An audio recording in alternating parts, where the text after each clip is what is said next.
Good evening. So today I'm going to talk about how does data move between agents, so which we strongly believe is a missing infrastructural piece in the current systems. My name is Kranti Parisa. I lead engineering at Dialpad and also build search and AI systems at Apple.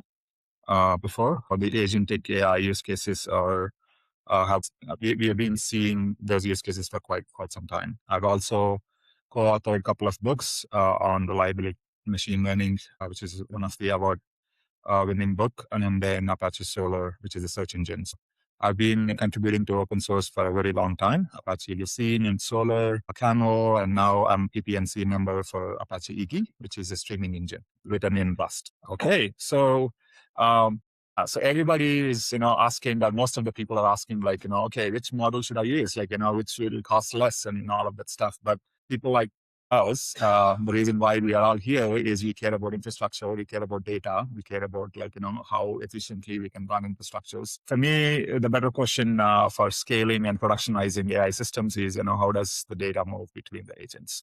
So a typical implementation would look like something like this. If you're familiar with this, you can probably correlate what I'm talking about. So there is an orchestrator, which is kind of like, the big boss, and taking all the requests and then making, calls to LLMs, all the tool calls to MCPs, and even the subsystems like databases, whatnot. Everything is done through MCP. And if there's a change in any one of these systems, then we have to go and fix that in the orchestrator. And the same guy is also writing the data into the secondary systems like, observability, analytics engines, and search systems, and then so on and so forth. And these are not in the critical part of the agentic flow, but the secondary systems for the business, right? Like the data warehouses and all of that stuff. So get the data in there. It's doing a lot of work.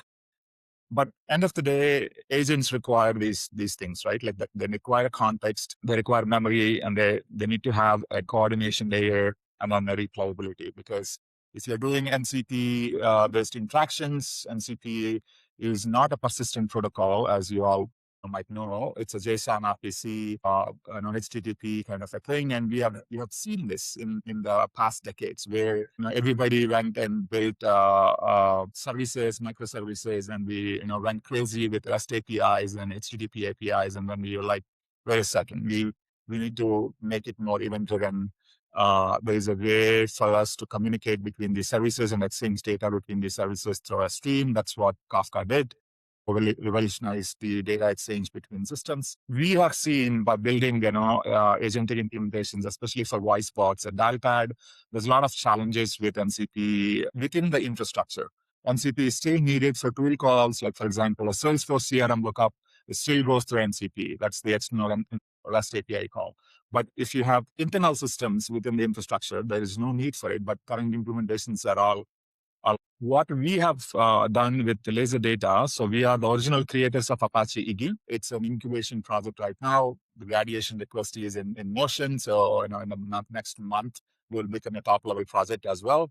So Apache Iggy is written in Rust. It's a sub-millisecond response, at the tail latencies, because of Rust and the architectural choices we have made. The tail latencies are really flat. So we have taken that innovation, we have taken that foundation, and then we started building more agentic primitives on top of it. Means what happens if agents communicate with each other through a stream, and then the stream is configured to be integrated with an embedded database as well. It's pluggable.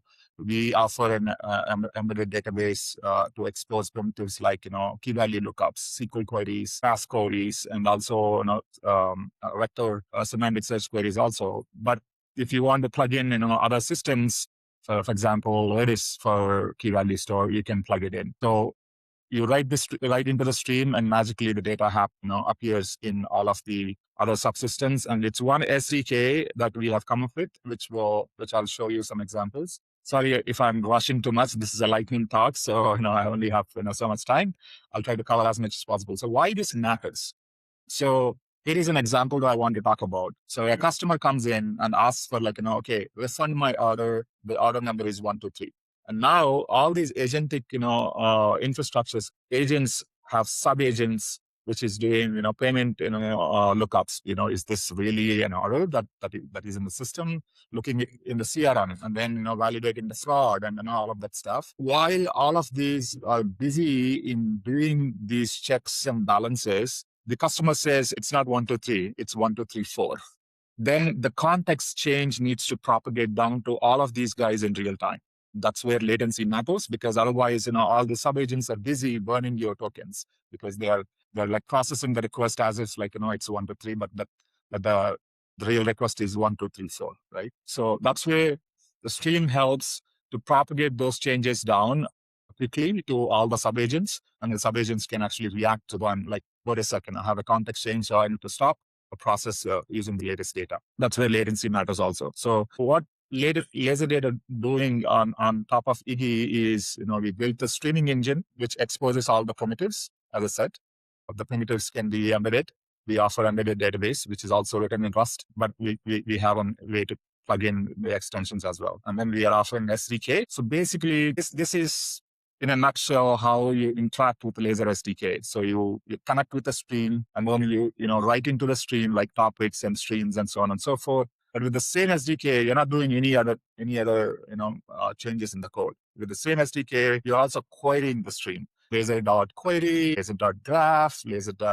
Key value lookups, memory, context, and all of that stuff. So as I said, because of the embedded database behind the scenes, we materialize the data that's being written into the stream, and then we save that into the backends. So through the connectors, so Kafka Connect is an example, right? So you write into a stream, and then you enable all the connectors to dump the data into secondary systems. But we are doing that for you if you're using Laserdata and Laser.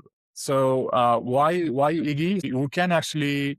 So we came up with a protocol that we are calling that as Agent Data Exchange Protocol, AGDX. We are going to write the specification, open source specification also. But the idea here is making the agents exchange data through a low-level TCP protocol, not like an MCP protocol. So it's a wide speed protocol specification built on top of Iggy. So why Iggy? You can actually use Kafka also behind the protocol, because it's just needs a streaming engine behind the scenes, right? But Iggy is built for this of low latency applications, extremely powerful.